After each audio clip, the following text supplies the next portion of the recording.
नमस्कार, exam happy by Jharkhand channel में आपका स्वागत है। तो दोस्तों जुड़ चुका हूं मैं यहां पर जेटेट परीक्षा की तैयारी को लेकर के। तो आपको बताते चले, जेटेट परीक्षा में अगर आप सफलता प्राप्त करना चाहते हैं तो आप जहां से भी, जैसे भी, जो भी चीज़ लेकर के पढ़ रहे हैं अच्छा है। लेकिन आपको एक बात हम बता देते हैं कि आपको जेटेट परीक्षा में पास करने के लिए आपको जैक की किताब, जेसीईआरटी टेक्स्ट बुक को पढ़ना पड़ेगा। यदि आप जेसीईआरटी टेक्स्ट बुक को पढ़ लिए तो बहुत ही अच्छी बात है। अगर आप जेसीईआरटी जैक की किताब को 6 to 10 तक मिनिमम अगर नहीं पढ़ पाए हैं तो आप एक बार अवश्य पढ़ लीजिएगा। और जिनका सुविधा नहीं है उनके लिए हम जेसीईआरटी जैक की किताब का चैप्टर बाय चैप्टर आपको नोट्स और चैप्टर बाय चैप्टर उसका वीडियो और साथ में चैप्टर बाय चैप्टर उसकी क्लासेस के साथ साथ यहाँ पर रविवारीय जांच परीक्षा जिसमें महा मैराथन क्लास सभी चैप्टर एक ही वीडियो में समाहित करके आपको दिया जा रहा है। तो आप यहाँ पर हमारे व्हाट्सएप ग्रुप के माध्यम से जुड़ करके तैयारी कर सकते हैं, जिससे कि आपका 101% सफलता अवश्य मिलेगी। ठीक है, और बहुत सारे सब्जेक्ट का अब नोट्स और पीडीएफ वीडियो सारा चीज़ अब कंप्लीट हो गया है। तो आप सभी अब अवश्य यहाँ से परचेज कर लीजिएगा और पढ़िएगा। तो 1 से 5 की तैयारी के लिए अभी आपको 500 रुपये लगेंगे, या 6 से 8 की भी तैयारी करना है तो 500 रुपये लगेंगे, और जो शिक्षक दोनों की तैयारी करना चाहते हैं उनके लिए अभी 700 रुपये लगेंगे। और हाँ, आपको एक चीज़ और बता देते हैं, हमारे यहाँ अभी टेस्ट सीरीज भी एक लॉन्च किया गया है। जो शिक्षक तैयारी कर लिए एग्जाम का, उनको लगता है कि हम टेस्ट सीरीज में भाग लें, तो टेस्ट सीरीज में हमारे यहाँ से जुड़ करके भाग ले सकते हैं। डेली आपकी टेस्ट सीरीज करवाई जा रही है। तो इसके लिए 20 टेस्ट सीरीज, यदि आप 20 टेस्ट सीरीज दीजिएगा तो उसके लिए आपको अभी एक मुश्त 150 रुपये देने पड़ेंगे। और इस टेस्ट सीरीज में आपको पुरस्कार भी रखे गए हैं। प्रथम पुरस्कार 50 रुपये के हैं, सेकेंड पुरस्कार 20 रुपये के हैं और थर्ड पुरस्कार 10 रुपये के। तो आप अभी के अभी अवश्य जुड़ जाइएगा। देखिए, हम आपके लिए सीडीपी का प्रैक्टिस सेट 6 लेकर के आए हुए हैं। सीडीपी का प्रैक्टिस सेट 6 लेकर के आए हुए हैं। यदि आप सभी ने यहाँ पर सीडीपी का सभी चैप्टर वाइज नोट्स पीडीएफ देख लिया तो अब आप प्रैक्टिस सेट को अवश्य बना लीजिएगा, क्योंकि इसमें सभी विषयों के सभी चैप्टर को मिला करके प्रैक्टिस सेट बनाया गया है, जिसको आप बना लेते हैं तो इससे आपको पता चलता है कि आपकी तैयारी पूरी हो गई है। ठीक है, तो सीडीपी का प्रैक्टिस सेट यह उन सभी शिक्षकों के लिए है, चाहे वो 1 से 5 शिक्षक की तैयारी कर रहे हैं, चाहे 6 से 8 सामाजिक विज्ञान, विज्ञान या भाषा शिक्षक, सभी के लिए यह उपयोगी वीडियो होगा। तो आप सभी अवश्य जुड़ जाइएगा। और अभी तक सीडीपी के लिए देखिए, यहाँ पर जो है 20 पीडीएफ आपको जो इस तरह कदर बनाया गया है कि 20 पीडीएफ से 20 प्रश्न आपका छपेगा, 20 पीडीएफ से ही 20 प्रश्न छपेगा। तो आप यहाँ से सीडीपी का सभी महत्वपूर्ण नोट्स पीडीएफ ऑनलाइन आप यहाँ से परचेज कर सकते हैं, पढ़ सकते हैं। संपूर्ण तैयारी के लिए 500 रुपये, और बाकी आप यहाँ से हमारे मोबाइल नंबर जो दिए गए हैं उस पर संपर्क करके ले सकते हैं। ठीक है, तो सभी को जुड़ेंगे, सभी को देखेंगे, और एग्जाम जाने से पहले यहाँ से सारा नोट्स और पीडीएफ एक बार अवश्य लेकर के अवश्य पढ़ लेंगे। ठीक है, चलिए देखते हैं पहला प्रश्न क्या है। बच्चा विद्यालय आने से पहले, याद रखिए, कोई भी बच्चा विद्यालय जाने से पहले क्या होता है बताना है इसमें। ठीक है, बच्चा विद्यालय जाने से पहले क्या कुछ करता है ये बताना है आपको। अपनी भाषा की नियमबद्ध व्यवस्था की व्यवहारिक कुशलता के साथ जाता है। विद्यालय में बच्चा क्या, यह सब कुछ के साथ जाता है। कोरी सिलेट होता है। भाषा का समुचित उपयोग करने में समर्थ नहीं होता है। भाषा के चारों कौशलों पर पूर्ण अधिकार रखता है। ये तो नहीं होगा। बच्चा विद्यालय जाने से पहले सभी कौशल को तो कैसे जानेगा, वो तो कौशल जानने के लिए जा रहा है। भाषा का समुचित उपयोग करने में समर्थ नहीं होता है, ये सही बात है। बच्चा विद्यालय जाने से पहले, जब वह विद्यालय जाना प्रारंभ करता है, उस समय वह भाषा का समुचित उपयोग करने में समर्थ नहीं होता है। ये बिल्कुल करेक्ट आंसर है। ठीक है, यानी राइट आंसर इसका सी हो जाएगा। भाषा सीखने के लिए कौन सा कारक सर्वाधिक महत्वपूर्ण है? भाषा सीखने के लिए कौन सा कारक सर्वाधिक महत्वपूर्ण है? भाषा का व्याकरणिक नियम, पाठ पर आधारित प्रश्नोत्तरी, भाषा की पाठ्यपुस्तक, या समृद्ध भाषिक वातावरण। ठीक है, देखिए, भाषा की यहाँ सीखने के लिए, कोई भी भाषा सीखना है तो उस क्षेत्र का समृद्ध भाषिक वातावरण होना चाहिए। जैसे हम लोग एग्जाम्पल ले सकते हैं। ठीक है, आप अभी यहाँ पर बहुत अच्छी तरह से हिंदी जानते हैं, लेकिन आप हिंदी भाषी क्षेत्र को छोड़ करके आपकी पोस्टिंग कहीं हो जाती है बंगाल में, आप बंगाल में चले गए। ठीक है, अब बंगाल जब आप जाते हैं तो वहाँ समृद्ध भाषिक वातावरण आपको क्या मिलता है? बंगाली। क्या मिलता है? बंगाली भाषा। अब आप वहाँ अगर 1 साल 2 साल रहते हैं तो हमें ये लगता है कि उस भाषा जो समृद्ध चारों तरफ चल रहा है, समृद्ध सभी जगहों पर जो भाषिक वातावरण बंगाली का बना हुआ है, तो आप वहाँ कुछ ना कुछ बंगाली भाषा स्वतः सीख जाएंगे। ठीक है, तो भाषा सीखने के लिए क्या होना चाहिए? तो वहाँ का समृद्ध भाषिक वातावरण, जहाँ आदमी जाएगा वहाँ जो भाषा चल रहा होगा उसको कुछ ना कुछ वह सीख जाता ही है। ठीक है, अगला देखिएगा। किशोरावस्था प्रारंभ होती है, बताना है किशोरावस्था कब प्रारंभ होती है। प्रश्न बहुत बार पूछे गए हैं जिसकी कोई कल्पना नहीं की जा सकती है। 10 वर्ष की आयु से, 6 वर्ष की आयु से, 12 वर्ष की आयु से, 15 वर्ष की आयु से किशोरावस्था कब से प्रारंभ होती है। ठीक है, देखिए बाल विकास की कितनी अवस्थाएं हैं बता दीजिएगा। बाल विकास की कितनी अवस्था है, तो बाल विकास की 4 अवस्था है। बाल विकास की कितनी अवस्था है, 4 अवस्था है। ठीक है, कौन कौन से हैं, तो आप जानते हैं शैशवावस्था, जानते हैं शैशवावस्था, फिर जानते हैं बाल्यावस्था, फिर जानते हैं किशोरावस्था और फिर जानते हैं प्रौढ़ावस्था। होता है ना। शैशवावस्था क्या होता है, तो 0 से 6 वर्ष। बाल्यावस्था कब होता है, 6 से 12 वर्ष। किशोरावस्था कब होता है, 12 से 18 वर्ष। और प्रौढ़ावस्था क्या होता है, 18 वर्ष से ऊपर। तो किशोरावस्था कब से प्रारंभ हो रहा है, तो 12 से प्रारंभ हो रहा है। ठीक है, 12 वर्ष की आयु से प्रारंभ हो जा रहा है। ठीक ना। तो यहाँ पर तो यही तो पूछे आपसे, किशोरावस्था प्रारंभ होती है 10 वर्ष से, कभी नहीं। 6 वर्ष से, कभी नहीं। 12 वर्ष से, बिल्कुल सही। 15 वर्ष की आयु से, नहीं। प्रारंभ तो ये 12 वर्ष की आयु से ही हो रहा है। ठीक है, राइट आंसर 12 वर्ष की आयु से हो जाएगा। बाल मनोविज्ञान का सिद्धांत प्रारंभ के 4-5 वर्षों के अनुभव पर आधारित होता है। ठीक है, तो ये क्या है, बाल मनोविज्ञान का जो मनोविश्लेषणात्मक सिद्धांत, बाल मनोविज्ञान का मनोविश्लेषणात्मक सिद्धांत जो है प्रारंभ के 4-5 वर्षों के अनुभव पर आधारित होता है। ठीक है, अनुभव पर आधारित होता है। मानकीकृत परीक्षण का अर्थ है, मानकीकृत परीक्षण का अर्थ क्या है, विश्वसनीयता, वैधता, मानक या प्रक्षेपी। ठीक है, देखिए स्टैंडर्ड टेस्ट किसको कहते हैं, तो जो टेस्ट अच्छा होगा, जो जांच अच्छा होगा, उसमें क्या क्या होना चाहिए, तो उस प्रश्न पत्र की विश्वसनीयता भी होनी चाहिए, उस प्रश्न पत्र की वैधता भी होना चाहिए और वो स्टैंडर्ड भी होना चाहिए। जो मानक होता है प्रश्न पत्र का वो भी होना चाहिए। यानी मानकीकृत परीक्षण इसी को किया जाता है कि वह प्रश्न पत्र में विश्वसनीयता भी हो, वैधता भी हो, मानकता भी हो। राइट आंसर इसका डी हो जाएगा। ठीक है, राइट आंसर डी हो जाएगा। निम्न में से कौन शिक्षण कुशलता से संबंधित है, निम्न में से कौन शिक्षण कुशलता से संबंधित है। श्यामपट्ट पर लिखना, प्रश्नों को हल करना, प्रश्न पूछना, ये सभी। ठीक है, शिक्षण कुशलता इसका मतलब आप समझ रहे होंगे, शिक्षण में कुशल जो है वो किस किस से चीज संबंधित होगा। श्यामपट्ट पर बढ़िया से लिखेगा, प्रश्नों को भी हल कर लेगा और प्रश्न भी बढ़िया से पूछेगा, यानी राइट आंसर इसका सभी हो जाएगा। ठीक है, चलिए अगला देखिएगा। एक अभिभावक आपसे मिलने के लिए विद्यालय में कभी नहीं आता, एक अभिभावक आपसे मिलने के लिए विद्यालय में कभी नहीं आता है, आप क्या करेंगे बताइए। एक अभिभावक आपसे मिलने के लिए विद्यालय में कभी नहीं आता है, आप क्या करेंगे, ये प्रश्न आपसे पूछ रहा है।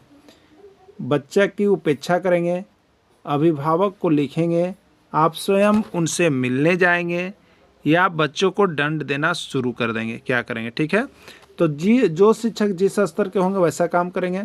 कोई शिक्षक इसमें से होंगे जो बच्चों को उपेक्षा करने लगेंगे, कोई होंगे तो अभिभावक को बुलाने लगेंगे, और कोई होंगे कि उनसे मिलने स्वयं जाएंगे, कोई होगा कि बच्चा को दंड देना शुरू करेगा। ठीक है, चारों सही है, लेकिन जो इसमें ऑथेंटिक आ रहा जानते हैं उसमें क्या होगा।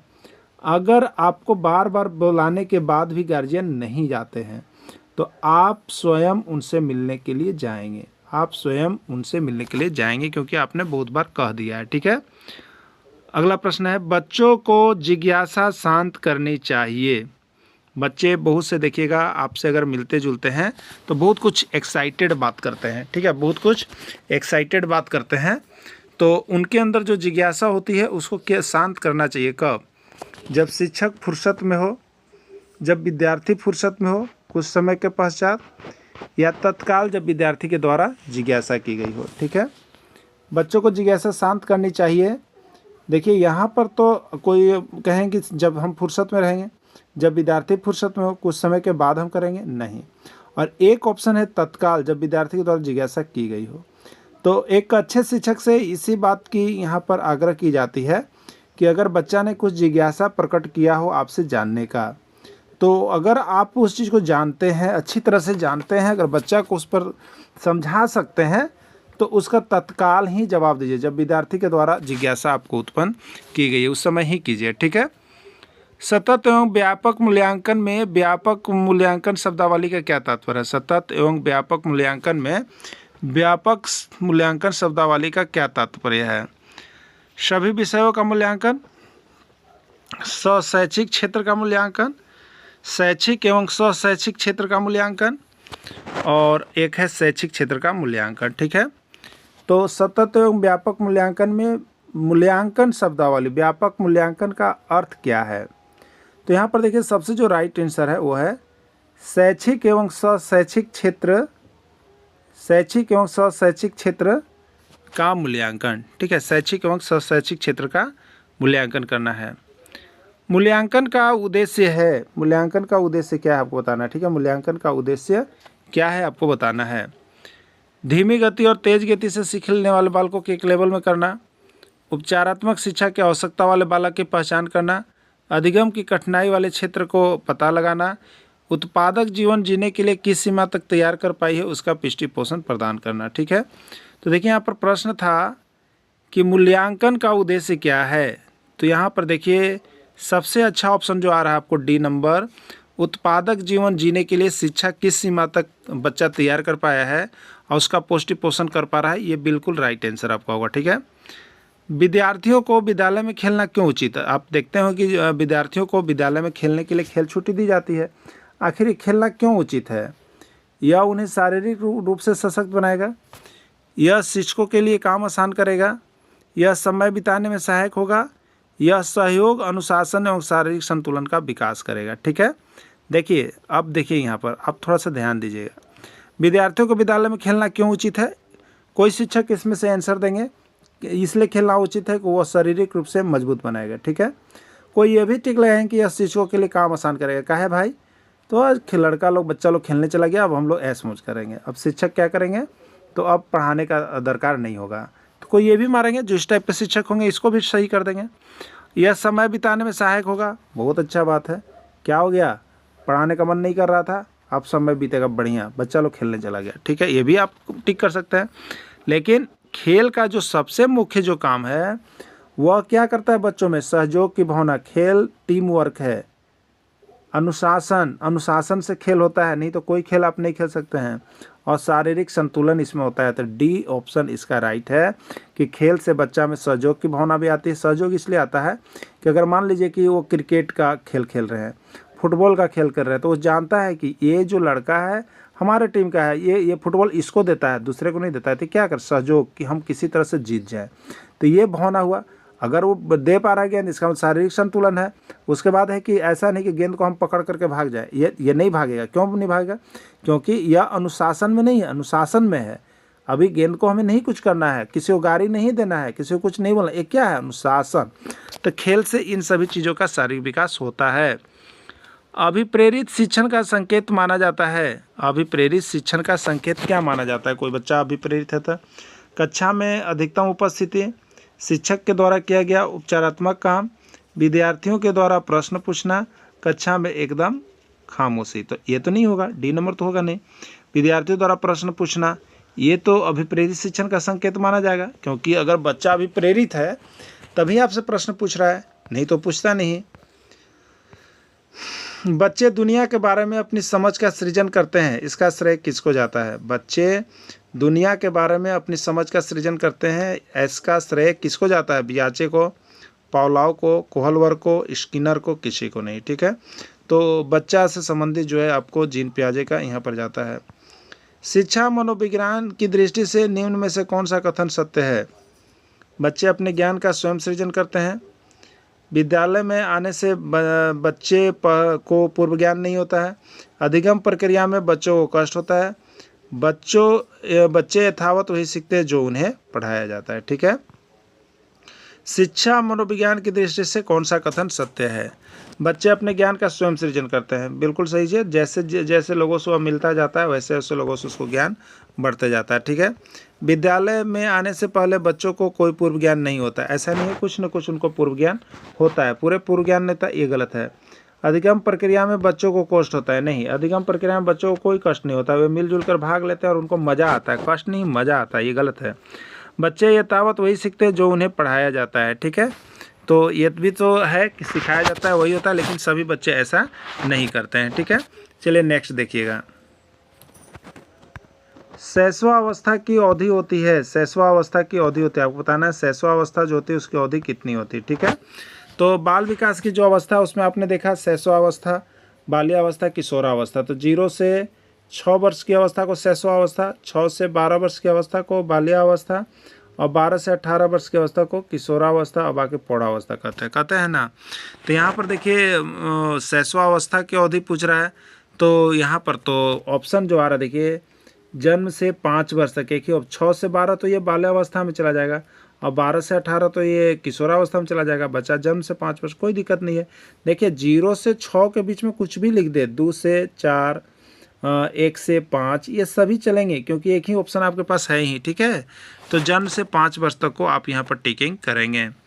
दूध के दांतों की संख्या कितनी होती है? दूध के दांतों की संख्या कितनी होती है? 18, 20, 25 या कोई नहीं। ठीक है, तो दूध के दांतों की संख्या आपका जो होता है वो अब 20 होता है। ठीक है, कितना होता है? 20 होता है। शैक्षिक दृष्टि से बाल विकास से कितनी अवस्थाएं होती है? शैक्षिक दृष्टि से मतलब शिक्षण की दृष्टि से बाल विकास की कितनी अवस्था होती है? 1, 2, 3। यहाँ पर राइट आंसर 3 होगा, शैशवावस्था, बाल्यावस्था, किशोरावस्था। ठीक है, चलिए अगला प्रश्न देखिएगा। बाल्यावस्था का समय होता है, बाल्यावस्था का समय होता है, कब होता है? 12 से 17, 6 से 12, 0 से 5, कोई नहीं। ठीक है, शैशवावस्था 0 से 6, बाल्यावस्था 6 से 12, किशोरावस्था 12 से 18 और प्रौढ़ावस्था 18 से ऊपर। तो पूछा बाल्यावस्था, तो बाल्यावस्था कितना है? 6 से 12। 6 से 12 कहाँ ऑप्शन दिया हुआ है? बी में, बी राइट आंसर है, बी ही इसका राइट आंसर हो जाएगा। बालक की जिज्ञासा को किया जाना चाहिए, बालक की जिज्ञासा को क्या कर देना चाहिए बताइए?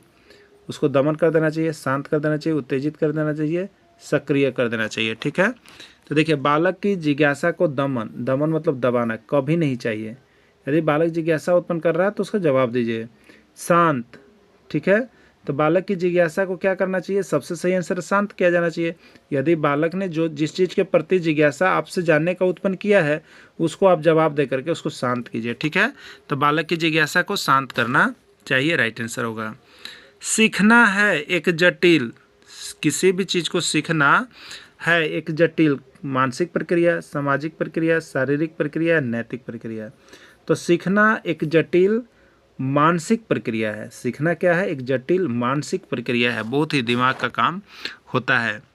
भारत में बाल विकास की शुरुआत कब हुई? 1930, 1887, 1889, 1879, 1590। ठीक है, तो यहाँ पर इसकी शुरुआत जो मानी गई है 1930 मानी गई है। ठीक है, अगला प्रश्न है खिलौना की आयु कहा जाता है?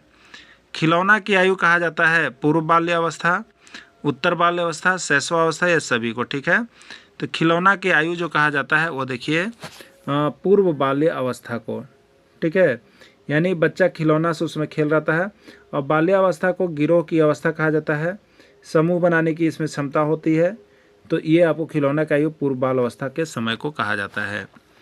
अगला प्रश्न है बाल्यावस्था के सबसे प्रारंभिक अवस्था पूर्व बाल अवस्था को खिलौने का आयु कहा जाता है। ठीक है, बाल विकास का क्या अर्थ है? आपको बताना है कि बाल विकास का क्या अर्थ है।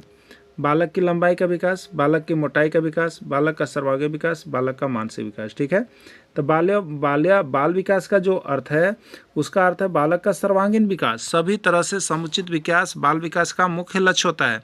तो बालक का सर्वांगीण विकास जो होता है बाल विकास का शाब्दिक अर्थ है। ठीक है, तो इस तरह से देखिए हमने आपको सीडीपी का यहाँ जो है पूरा फुल पीडीएफ क्लासेज भी करवा दिए, अब सीडीपी का प्रैक्टिस सेट भी करवा दिए।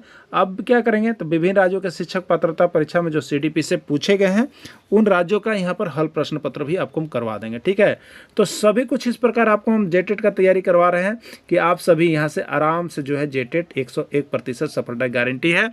तो जो अभी तक नहीं जुड़ पाए हैं नोट्स पीडीएफ वीडियो सारा चीज़ ऑनलाइन आपको व्हाट्सएप के माध्यम से आपको सारी चीज़ें दी जाएगी। तो आप यहाँ पर 500 रुपये दे करके तैयारी में जुड़ सकते हैं। तो अभी तक नहीं जुड़े हैं तो अभी कभी जुड़ जाइएगा। धन्यवाद।